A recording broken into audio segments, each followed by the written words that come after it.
Religion and Our Freedom Struggle 1928. The essay "मजहब ते साडी आज़ादी दी जंग, Religion and Our Freedom Struggle" was published in the May 1928 issue of Kirti. A political conference and the conference of the Naujawan Bharat Sabha were held in Amritsar, in which there was an intense debate on religion among Bhagat Singh and his friends. This essay throws light on this problem.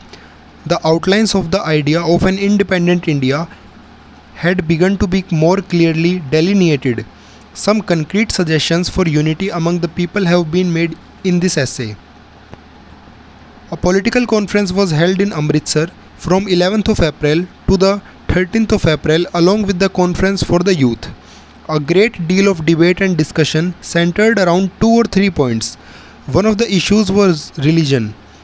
Though no one would have raised the question of religion, but a resolution was proposed against communal organizations and those who were supporting these communal organizations under the pretext of religion wanted to protect themselves.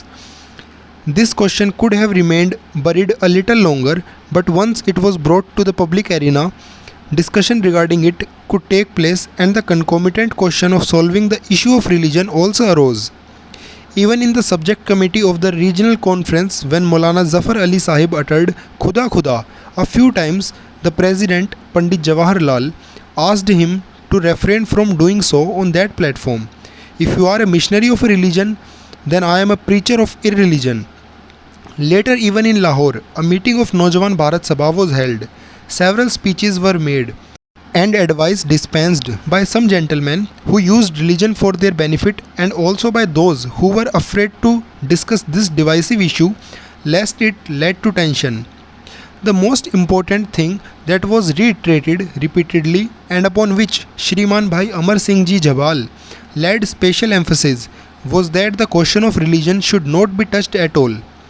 This was very good advice. If anyone's religion is not creating an obstacle in another person's happiness and peace, then why should anyone have a reason to raise a voice against it? But the question that arises is this: what has experience taught us up till now?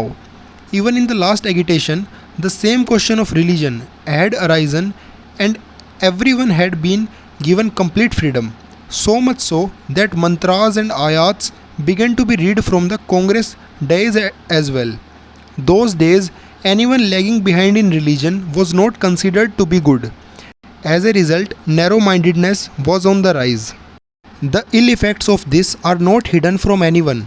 Now the nationalist people and lovers of freedom have grasped the truth behind religion and think of it as an obstacle in their path. The moot point is that even if one keeps one's religion a private matter, does it not heighten a feeling of alienation in people's heart? Does it not affect the aim of attaining complete freedom for the country? At this time, the worshipper of complete freedom call religion a kind of mental slavery. They also feel that telling a child that God is omnipotent and man nothing but a mere statue of clay is to make the child weak forever. It is to destroy the strength of his heart and his sense of self-confidence. But even if we don't discuss this and go straight to the direct question before us, even then we see that religion is an obstacle in our path. For example, we want everyone to be equal. There should be no division of class among the capitalists, nor of touchable and untouchable.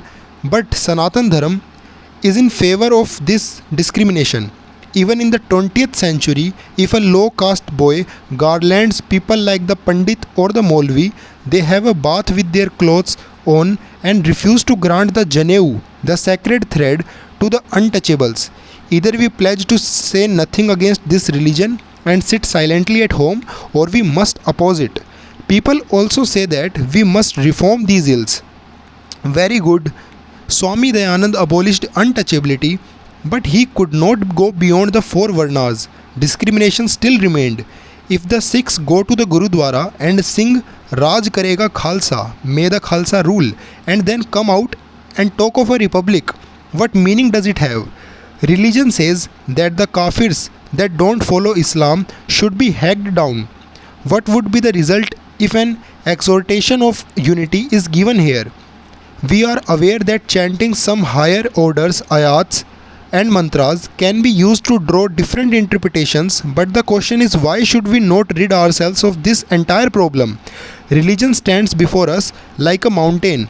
Suppose a freedom struggle spread all over the country, armies with guns standing face to face, shots are about to be fired, and if at that moment someone does what Muhammad Ghori did, as the story goes, and even today places cows, pigs, the Granth Sahib, Ved, Quran, etc. before us, then what will we do? If we are staunchly religious, we will roll up our bedding and go back home. While there is religion, Hindus and Sikhs will not shoot at cows or Muslims at pig. Staunch believers would keep rolling in front of their idols like the thousands of priests at the Somnath temple, while the others, atheists or the irreligious, will get the task done. So, what conclusion do we reach? One is forced to think against religion. But let us even consider the argument offered by those in favor of religion, who say that the world would become a land of darkness and sin will increase if religion is absent. Alright, let us look at this. The Russian Mahatma Tolstoy, writing about religion in his essays and letters, has divided it into three parts. First, essentials of religion, that is, the main tenets of religion: to speak the truth, not steal, help the poor, stay in harmony with others, etc. Second, philosophy of religion, that is, the philosophy of birth and death, reincarnation, and creation of the world, etc. In this, a person tries to think and understand things according to his own will. Third, rituals of religion, for example, the rites and conventions, etc. This means that in the first part, all religions are alike. All believe in speaking the truth, not lying, living in harmony with others. Some people have called these things individual religion. There is no question of dissent here. In fact, every human being should follow such noble principles. The second is the question of philosophy. One has to accept that philosophy is the outcome of human weakness. Where people can see, there is no trouble. When things are not clearly visible, then one's brain works overtime and some specific results are dug out. Philosophy is undoubtedly a very important thing because we cannot progress without it. Yet peace is equally important. Our elders have said that there is reincarnation, but the Christians and Muslims don't believe in it. Very well, each to his own. Come, let us sit down and discuss this calmly. Learn each other's views. But when there is a debate on the question of transmigration of soul, then the Arya Samajists and the Muslims come to blows. The thing is that both parties lock up their intelligence and abandon their power to think and debate. They believe that God has written this in Veda in this manner and that is the ultimate truth. The others believe that in the Quran Sharif God has written this and that this is the only truth. These peoples have abandoned all the powers of reasoning. If philosophy had no greater power than the personal opinion of an individual, then no separate groups are formed due to a belief in a particular philosophy. What is there to complain about? Now we come to the third thing, the rituals. On the day of Saraswati Puja, it is necessary to take goddess Saraswati's idol in a procession, and it is also necessary that a band be brought to play music before the idol. But en route, there is a mosque on Harrison Road. Islam says that there should be no music in front of a mosque. Now what should be done? Civil rights decree that one can go through the market playing music, but religion says no.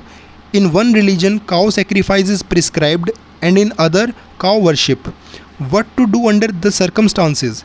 If religion undergoes a change as soon as the bough of a peepal tree is cut, what should be done? And these minor differences in philosophy and rituals and customs later grow into a national religion and become the reason for the making of separate organizations. The result is before us to see. So if religion is to mix superstition with the above written third and second thing, then there is no need for religion. Not tomorrow, rather it should be blown up today itself. If free thought can be mixed with the first and second, then may such a religion flourish. But it is necessary to do away with factionalism and discrimination in the serving and sharing of food, words like untouchable will have to be uprooted entirely. Till the time we let go of our narrow mindedness and become one, true unity cannot be achieved. So, only by following the above mentioned things can we move towards freedom. Our freedom does not mean merely to escape the hold of the British, it means complete independence when people will intermingle with each other freely and be rid of mental slavery as well. Bhagat Singh.